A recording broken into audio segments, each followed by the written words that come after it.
Welcome to Blaise the Trail podcast, bringing you authentic and vulnerable stories that will inspire you to breathe fire on this world and become your own hero.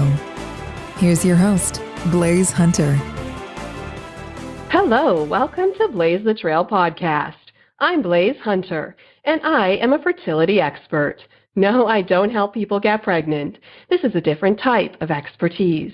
I actually inspire women to birth confidence and self-worth, to birth their dreams, passions, and goals and business ideas, as well as discover peace amongst infertility. After going through my own sets of traumas and tragedies, dealing with a rare disease, and experiencing 3 miscarriages, I decided to take charge of my life and not let life happen to me, but rather become the hero of my own life. I am not barren. I continually birth my purpose every day. So that's why I've created this show, to demonstrate how even though we all experience setbacks and disappointments, we still have a destiny to birth. We just need to blaze the trail and be expecting. This podcast will inspire you to lean into your hardships and allow them to be the vehicle that transports you into becoming the hero of your life, so you can breathe fire on this world. This week's episode is called Women in Business, and some points we'll cover are highlighting a success story of a fabulous woman in business, empowering women to pursue their dreams, why it's so important for women to get support in following those dreams and visions, and what are some hurdles facing women in business today. And I have my friend here, Jessica Friesen, to speak on this topic today. Jessica Friesen became the 3rd generation and first female owner-operator of Gales Gas Bars Limited based in Niagara Falls, Ontario in 2014. With 15 gas stations, 4 convenience stores, a fleet of delivery trucks, and almost 100 employees, Jessica's vision is fueling Niagara, and she sees it as her mission to do this in every way possible. Jessica devotes a large quantity of time to various philanthropic pursuits, in addition to continuous support provided to dozens of organizations throughout Niagara, most recently committing to being the leadership sponsor for United Way Niagara's 2019-2020 capital campaign. She is proud to be the very first living wage employer in the petroleum industry in Ontario and leading one of the last truly independent petroleum companies in Canada. Jessica is a proud recipient of various honors and awards, most recently being honored as a Paul Harris Fellow from the Rotary Club of Niagara Falls. At home, Jessica enjoys spending time with her close-knit family and friends. She can usually be found with her 2 children and husband enjoying a glass of Niagara wine and a good book. Welcome, Jessica, to the show. Thank you so much for having me, Blaise. I'm so excited to be here. I think it's so amazing to have different topics, different women, different people from all walks of life on my show. And I love this topic because it's close to my heart, women in business. And I appreciate you coming on and having this open discussion with me. I think it's so important to have these lines of communication flowing in terms of women in business and how we're doing it today, don't you think? Oh, I absolutely agree. I think it's crucial for those that are successful or succeeding in their chosen fields to give back and to talk about what they've struggled with and what they've done, so that those that are younger than us and the up-and-comers will know that it wasn't easy for anybody and that the challenges that they may be going through are something that everybody has gone through, and that we can support each other through those hurdles.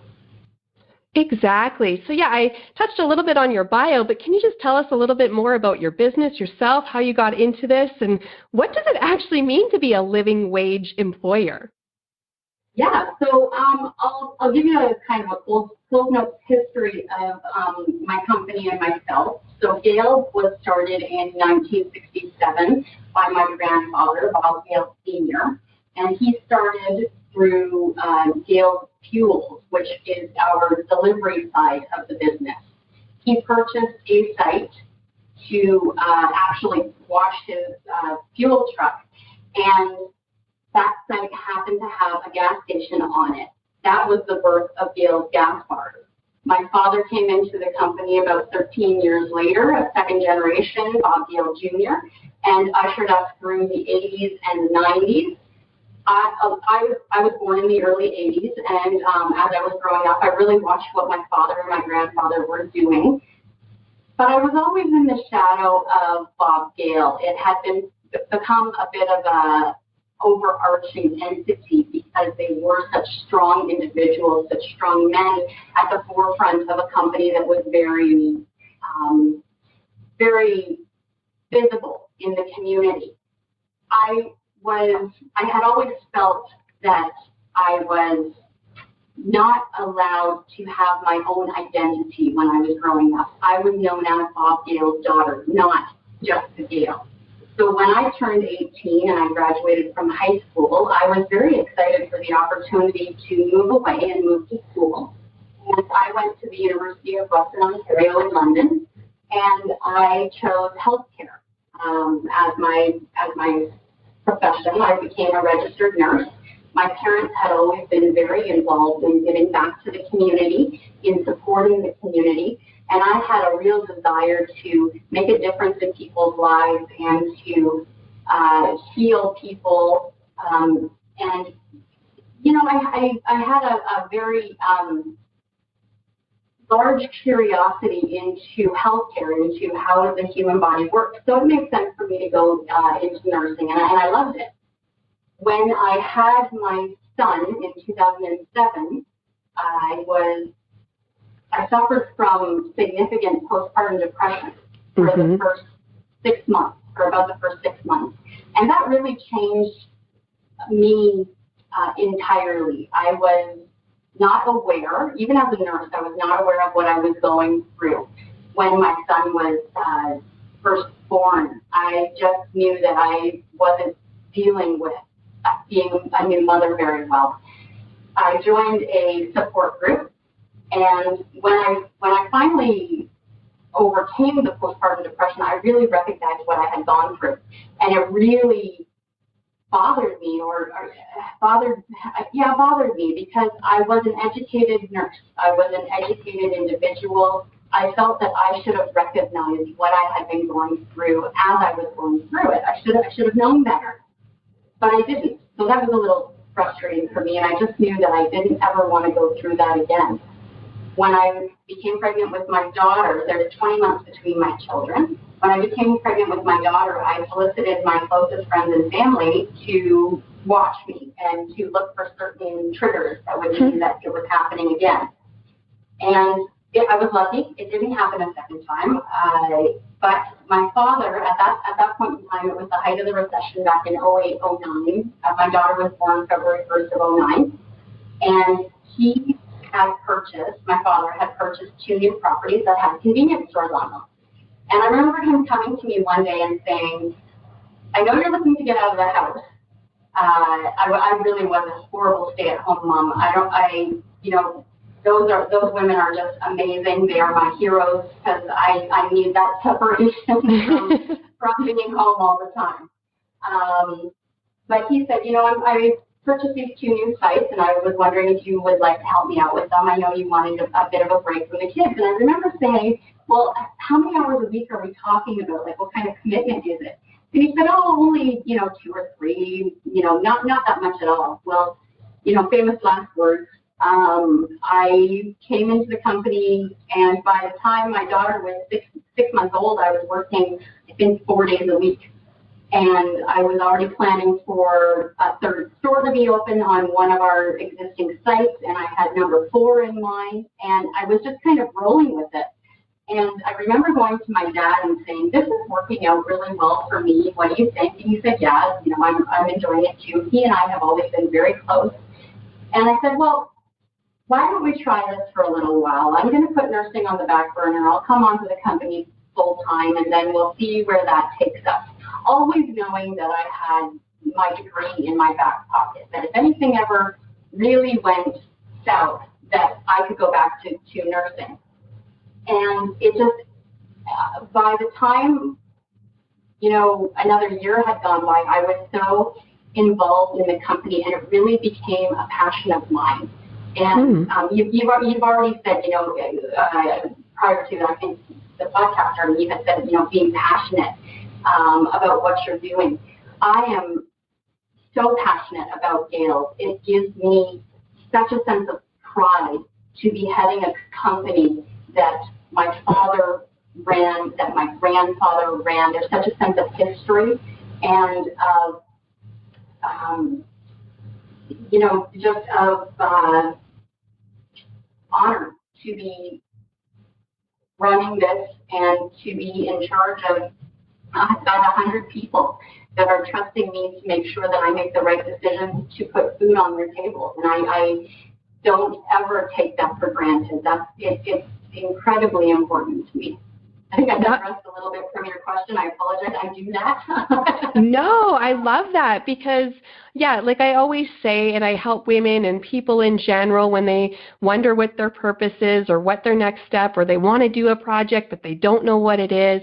And I often say, like, your pain is your purpose. And sometimes it's indirectly because you had postpartum depression. You didn't go into that field, but it piqued a curiosity. It made you kind of aware that you weren't maybe necessarily happy or satisfied where you were in your nursing career. So it piqued an interest outside of that. And that was a catalyst for you. And then you leaned into it. You weren't in that business before, but you leaned into it. You developed a curiosity, a passion, and this has developed into a career. And I find that very inspiring that you leaned into that, a curiosity. You asked a question and you took a step. And I find that that's amazing. And that's helpful for women in business. It's like you don't have to have it all figured out. Just take a step and maybe be curious and find out if it's an interest area or a passion, right? Absolutely. And you never know what you're going to be able to use. So I have a lot of individuals that say to me, you were a nurse. How is that in any way related to what you're doing now? And on the surface, you don't think it is. Nursing versus petroleum is a big leap. But I would never have changed the path that I took to come to where I am today. Being a nurse taught me how to juggle multidisciplinary facets. I had to deal with doctors and other nurses and all of your RTs and OTs and ETs and your customers, being the patients or being your colleagues or being the patient's families. You had to be able to juggle multiple things at multiple times. And that's exactly what I do these days as well. It's just that I don't have oxygen tanks and Band-Aids in my pocket. I'm dealing with other things, but you still need to be able to multitask. You need to be able to prioritize.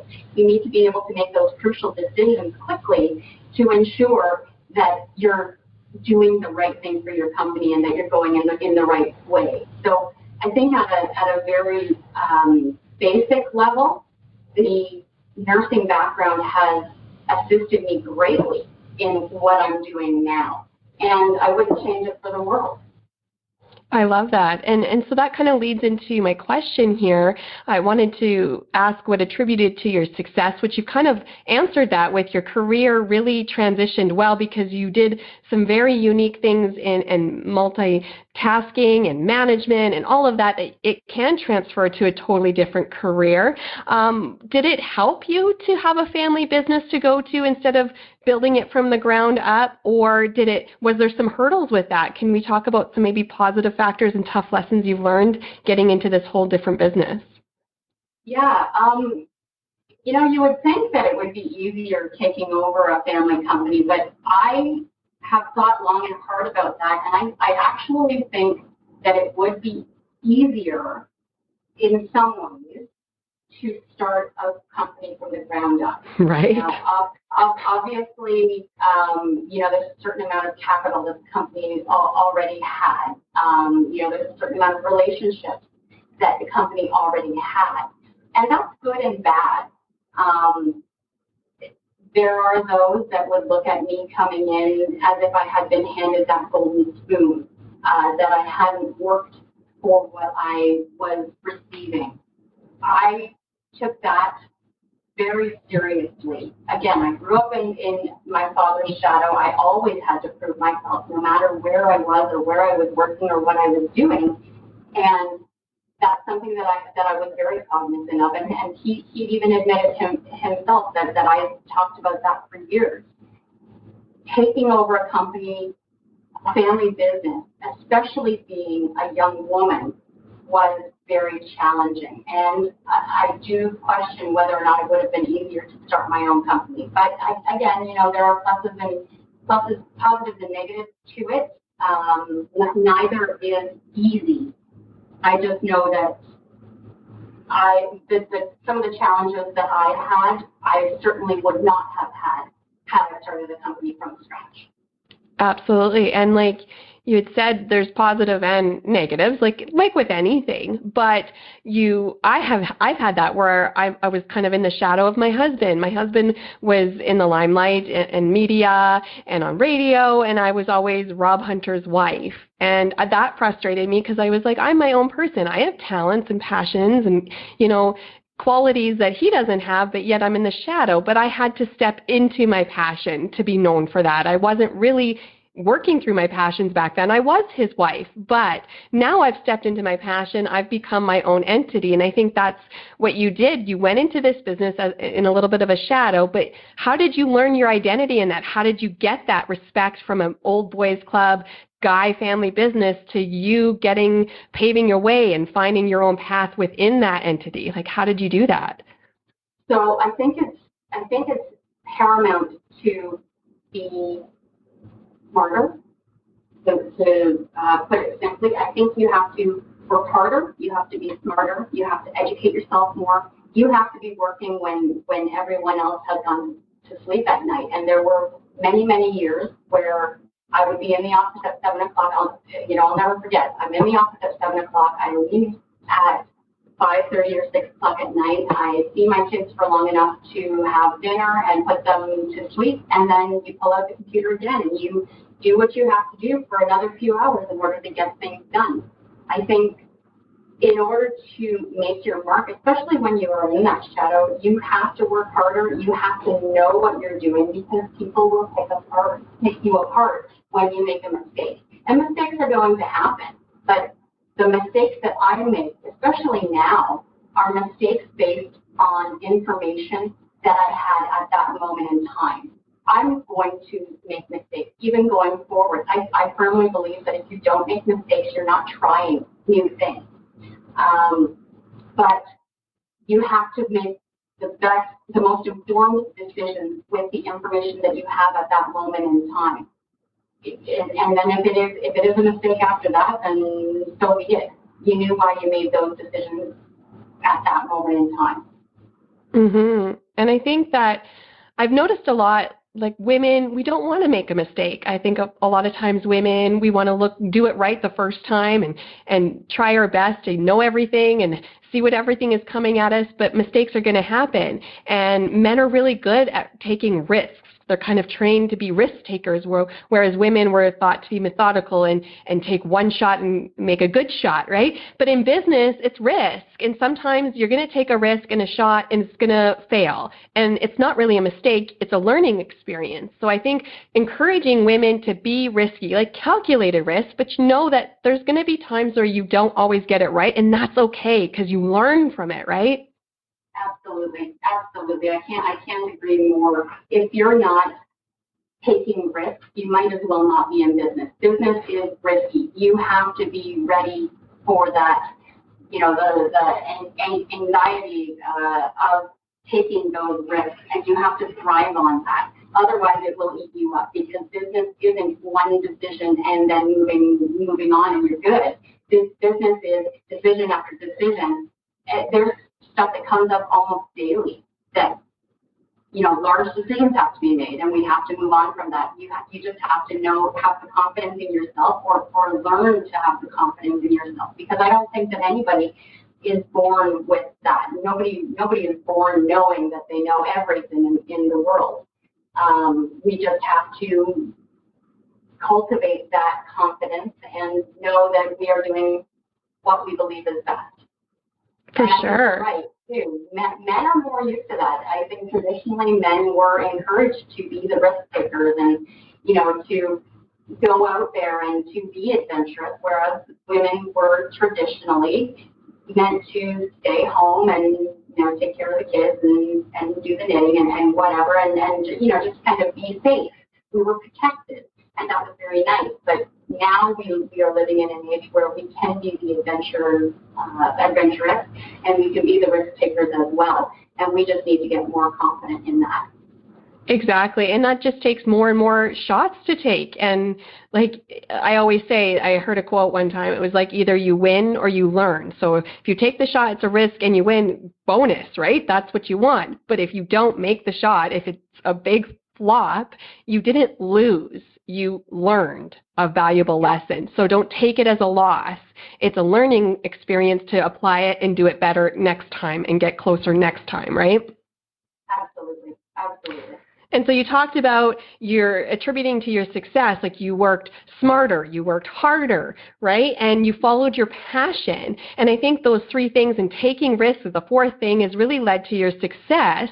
So what is something that has been a hurdle for you, or do you think a hurdle is for women in business in general, and how can we combat that? Well, you mentioned it before. I think one of my toughest hurdles is that old boys club and breaking into that old boys club. In the last 11, 12 years that I've been in the industry, I've gone from seeing that old boys club to seeing it broken up and being very proud to see that there are many more women in this industry now than there were previously. I would almost venture to say that we're equal in the industry.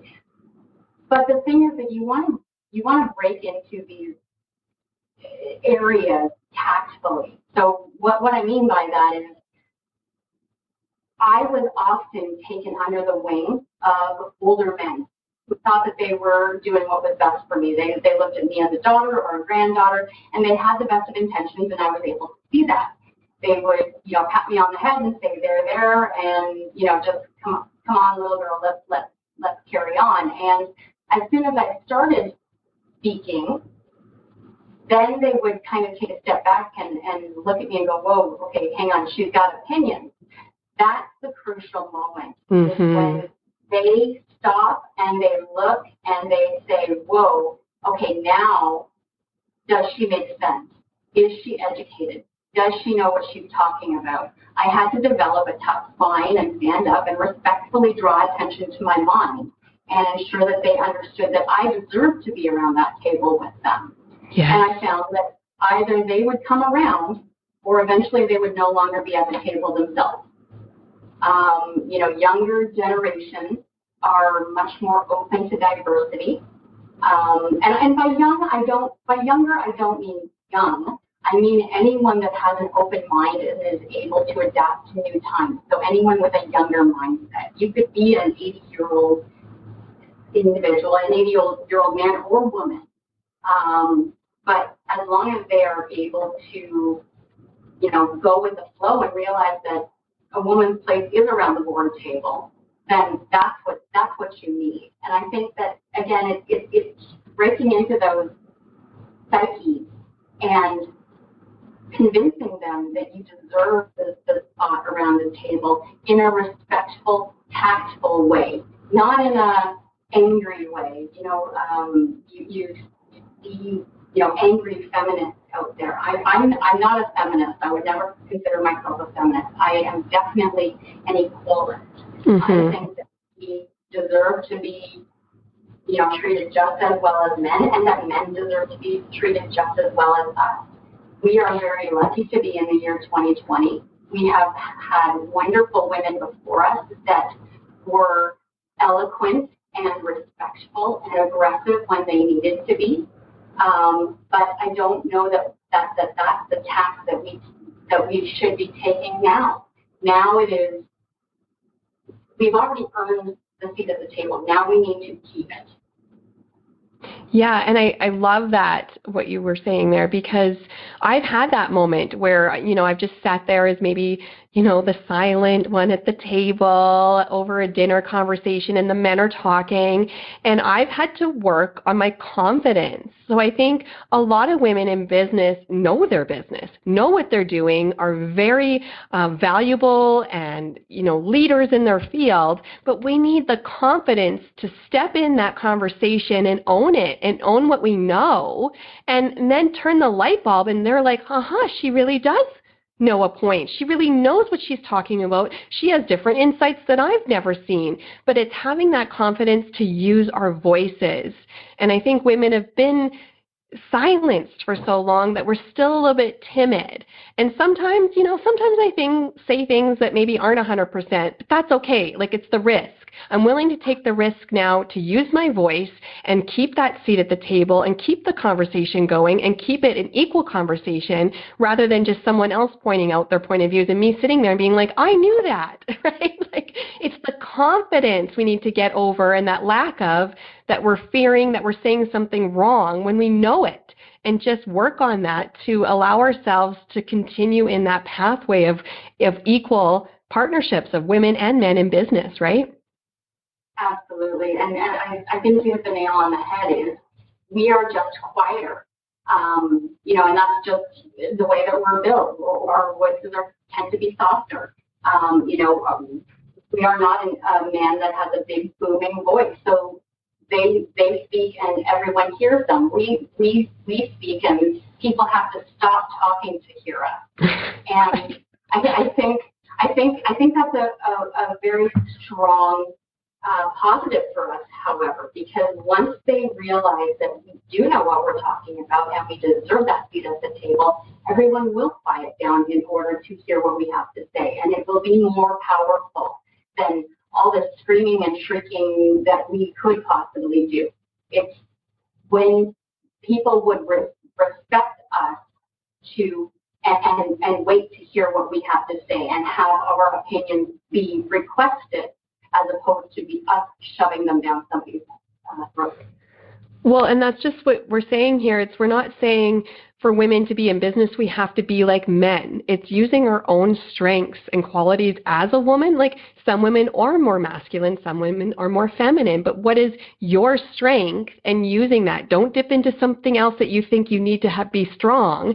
It's like, if you are a little bit quieter voice, use that. Find the strength in that. You don't have to have a booming voice, like you said, to create power and to create a way for you. It's finding what your unique strength is and really tapping into that superpower. And I go into, many times I talk about women, where we can be that softer voice, that subtlety, and that can be amazingly powerful if you use it right. And, sometimes you need the big boom and the power, or you need the softer, and it's just as strong. It's just a different type of strength. And the power of a river can be seen as softer, but it can erode mountains because of its sheer, consistency of always going through the flow.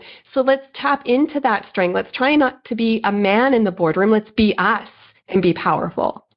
Absolutely. And like you said, it's about having that confidence, the confidence to speak up and the confidence to, demand that attention, everybody's attention. Mm-hmm. And that's the key.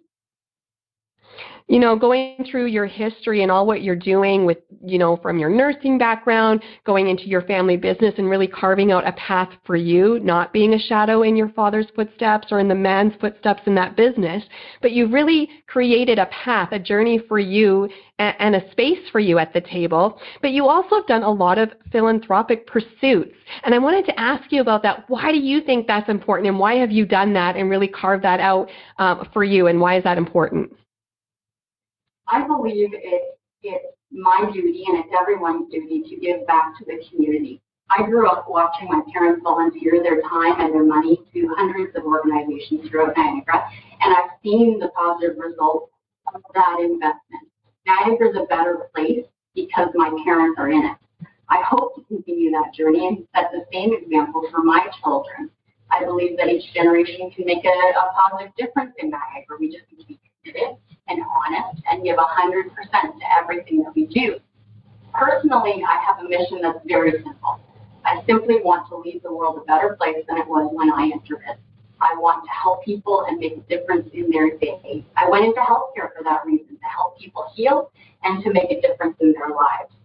I want my staff and my family, and most importantly, my children, to be proud of me. I want them to be proud that they knew me and that they were a part of my journey.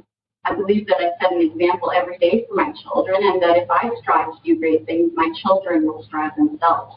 Being active in your community is simply the right thing to do. How you choose to do that is up to you. I sit on different boards. I, invest into multiple organizations throughout Niagara in a financial way because, I don't have a lot of time to be at events and be a volunteer at an event, but I can still be in the background helping out and making those decisions that will assist the event and the organizers to be a success. I have always been more of an individual that has wanted to sit back and not be in the spotlight and be in the background, ensuring that everything goes well. And having to come into the spotlight and do things like this podcast is very, very much outside of my nature, and it's something that I've had to get used to over the last several years. And it's something that I do enjoy, but it is, another way that I'm trying to be active in my community and be, invest in that philanthropic side of what I want to do, helping people and sharing my story, and hopefully, hopefully somebody gains something from this conversation that you and I are having, even if it's a tidbit of information that somebody can take and go, wow, I never thought of that, or wow, that makes me feel so much better because I was struggling with X, Y, and Z, and I'm not alone. That's integral to me. I think it's so important to make sure that people know that they're not alone, that there are others that are struggling or succeeding, and, we're all there to support each other. I love that. And I love that you do that, because I find a lot of businesses maybe start out with those philanthropic things and charities and really giving back. But then I think we sometimes get lost a bit in the pursuit of success of business, and we tighten up those purse strings after we've been established a little bit, and it kind of goes away. And I really want to encourage businesses, whether you're a small business or a larger corporation, to never lose that, because I always say our strength is our community. Our strength is our people. And if you're not giving back, then you're really, losing part of your strength that you could have. And it's not about exposure and creating a PR for yourself, but it's about, like you said, creating a better world and creating partnerships that create strength. And I find that we need to encourage that part of business and bring it back to the core values of a business and their mission statement to give back, because it only builds more strength and more opportunity to grow, right? Absolutely. And I think that with, the big conglomerates that are out there, the businesses that are national or international, it's easy to lose sight of that community mindedness, because you're in so many different communities that are so vast in their needs or in their cultures, that how do you really support all of them? I'm very blessed. We are only in Niagara, and I am from Niagara, so I do have my thumb on what is happening in Niagara and what the needs are as much as I possibly can. I'm very passionate about Niagara specifically. I am invested in what is best for Niagara. I think it's easier for smaller businesses to have that more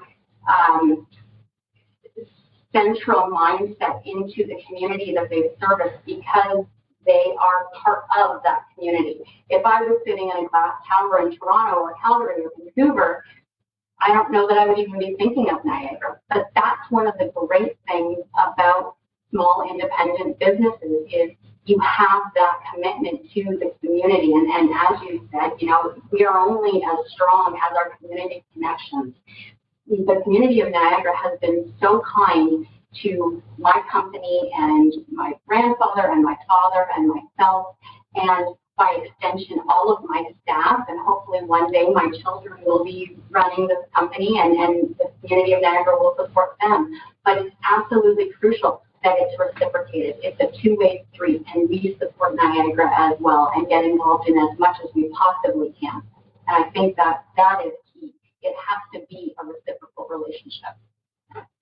For sure. I love that. And it's two-way. And I always say, like, I support because I am supported. And you can't expect someone to support you or a company to support you or back you or give you that empowerment if you're not giving it back, right? It's always like, give it out and it's going to come back like a boomerang. And it's not that your intention is to always get it back, but it's because it's a two-way street and it's always coming back to you, and it's for the benefit of your community, your circle, your world, and it's about good business.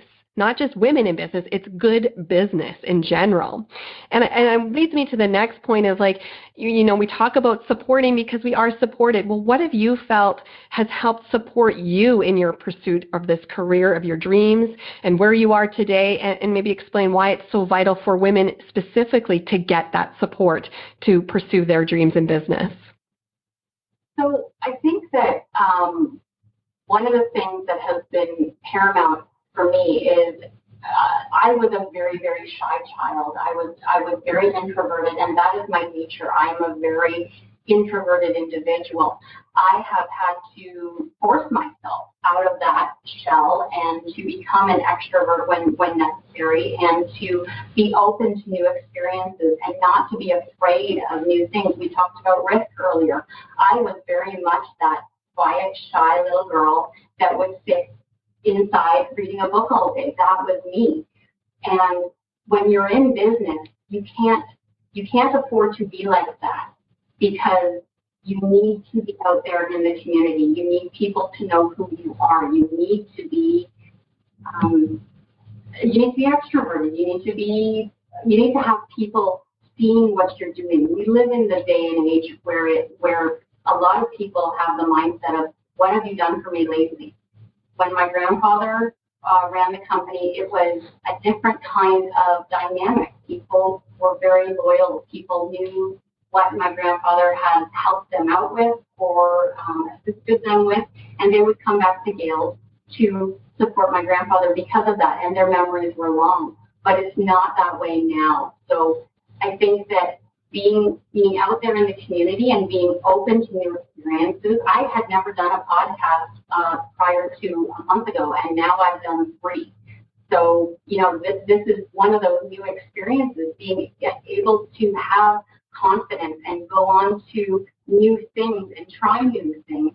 And maybe you'll enjoy them, maybe you won't. Maybe it's something that you try for a little while that you move on from. For myself personally, these podcasts are something that I'm absolutely loving. I'm not saying that I do them well, but I enjoy doing them. So it's also developing new relationships. I never would have met you if I hadn't have gone into, made connections with podcasts. So it's meeting new people. It's, being open to new things is absolutely crucial. That is an element that was absolutely crucial to help support me. Additionally, is relationships. Putting it very, very plainly, I have a very tight circle of family and friends, and as cliche as it sounds, they've supported me through thick and thin. Some are very old relationships, some are new, but those relationships are based on mutual respect and trust. These relationships have been critical for me to call them, if I needed someone to lend me an ear or to ask for advice or to connect me with someone that I needed to meet, what have you. It's knowing that I have a network of individuals that, again, it's a two-way street. It's reciprocal. You support each other, and you have that trust in each other. I cherish my relationships, and I don't ever take them for granted. And again, it comes back to mutual trust. So I think it's developing relationships and having the best of intentions with everyone.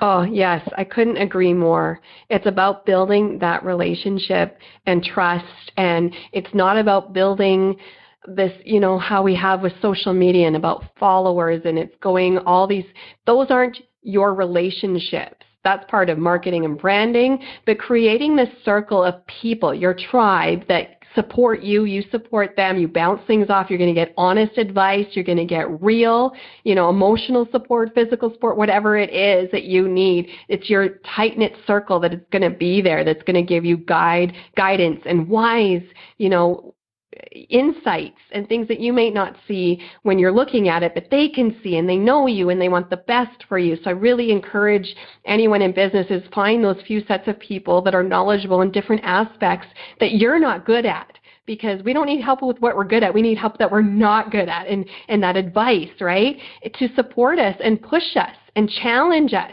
Don't just get people that are in agreement with you all the time, that are yes.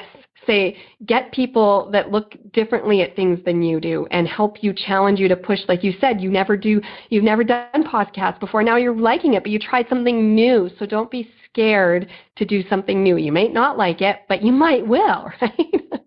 Absolutely. You never know if you're going to like something until you try it. So you might as well throw caution to the wind and do it. Because you don't want to look back in 50 years and think, geez, I should have done that. That would be awful.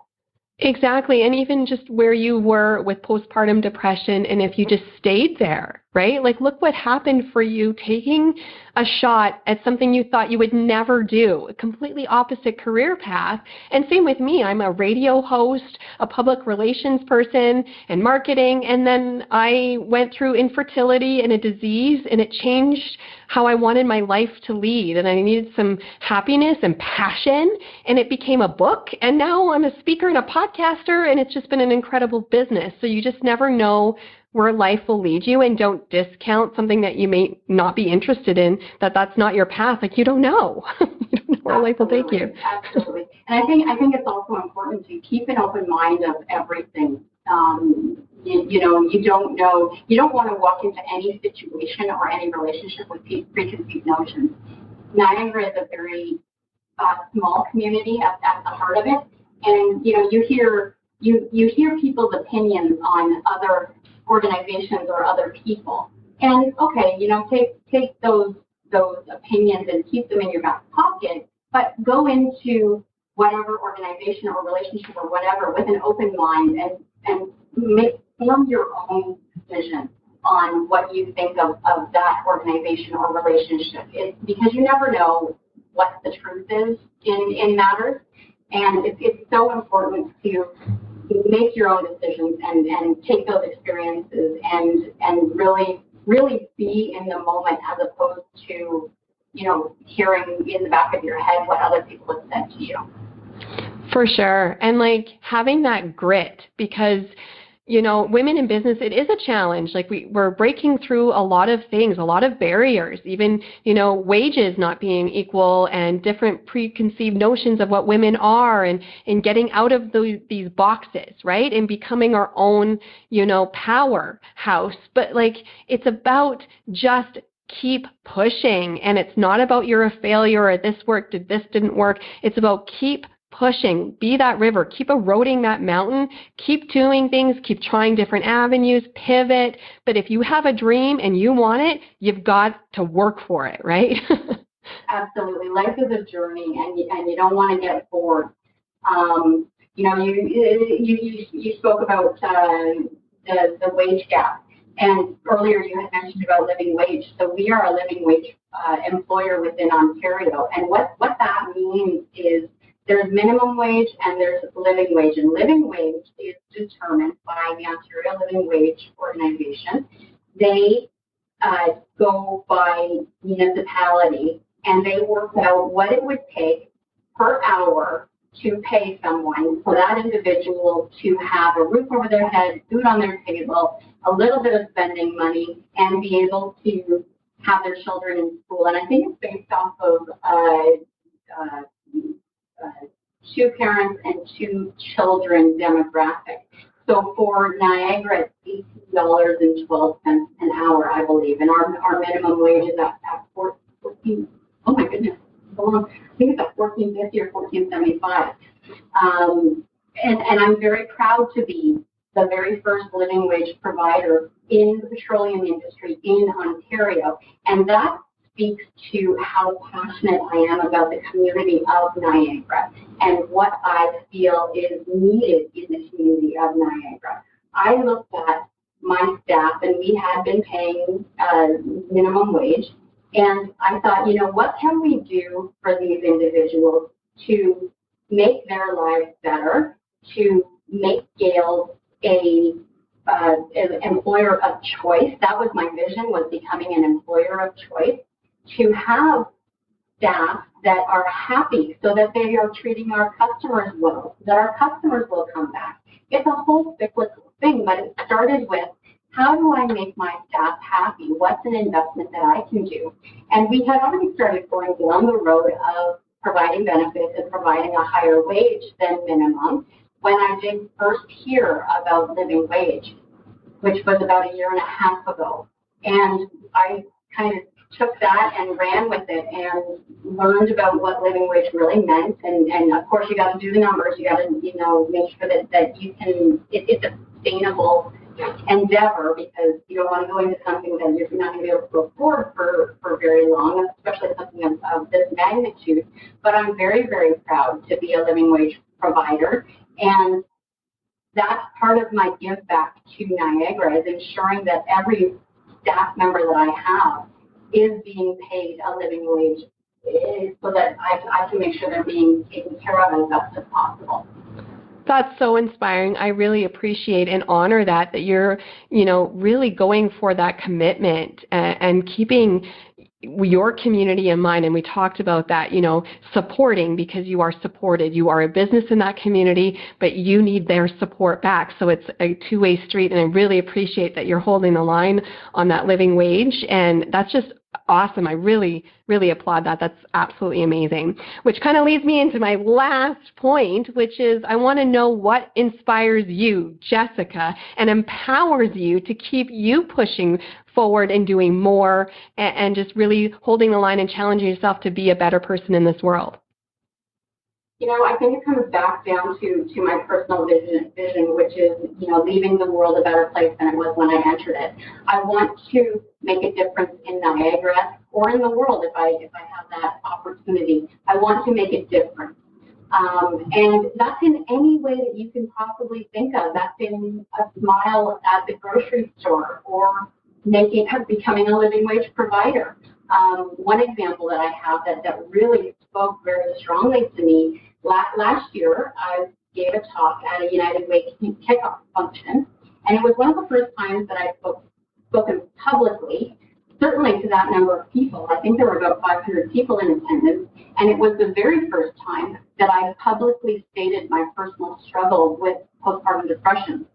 And I can't tell you how many people, women specifically, that contacted me after that talk to thank me, that they were inspired to see an individual that had struggled privately, speaking so openly about those struggles and seeing that she was now succeeding.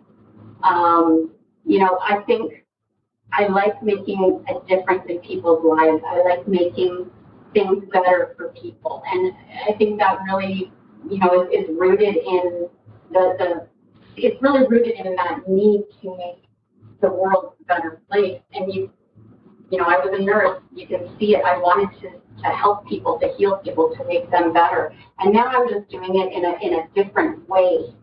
I'm continually inspired by people that have that very grassroots, authentic, honest way of conducting themselves.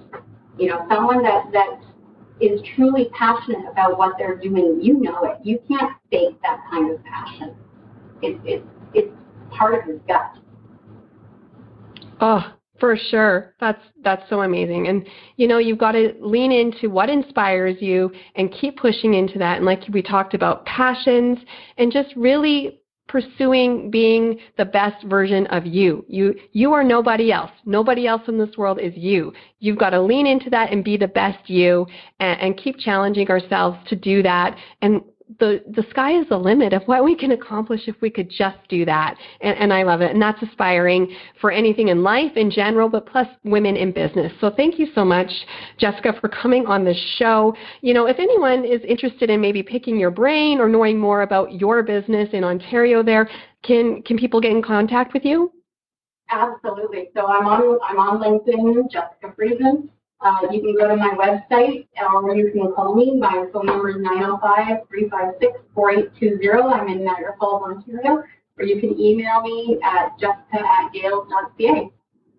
Wonderful. And just to recap some of the things we talked about today, we showcased an inspirational success story of Jessica Friesen in Niagara there, doing so many amazing things in the petroleum industry. We discussed openly the challenges facing women in business and how we can combat that, working smarter, working harder, leaning into your passions, and developing confidence to use our voice and keep that seat at the table. It's vital for continued support for women in business. So support and support others. And that's so fabulous to have and create that close-knit community within yourself that you can use for guidance and wisdom and push yourself further in your career. And the power of a passionate dream can go a long way. So thank you so much, Jessica. I appreciate you coming on and having that discussion with me. Thank you so much for having me. It's been a great time. That's it for this week's episode. Challenge yourself to be vulnerable, lean into these difficulties, and have these open conversations with others so we can rise up as our own heroes of our lives and let us breathe fire together. If you've enjoyed this show, please subscribe and support Blaise the Trail podcast. Thanks for listening. I'm Blaise Hunter. You've been listening to Blaise the Trail with Blaise Hunter. To learn more about how you can breathe fire and unleash the hero within, or to listen to past episodes, visit blaisehunter.com.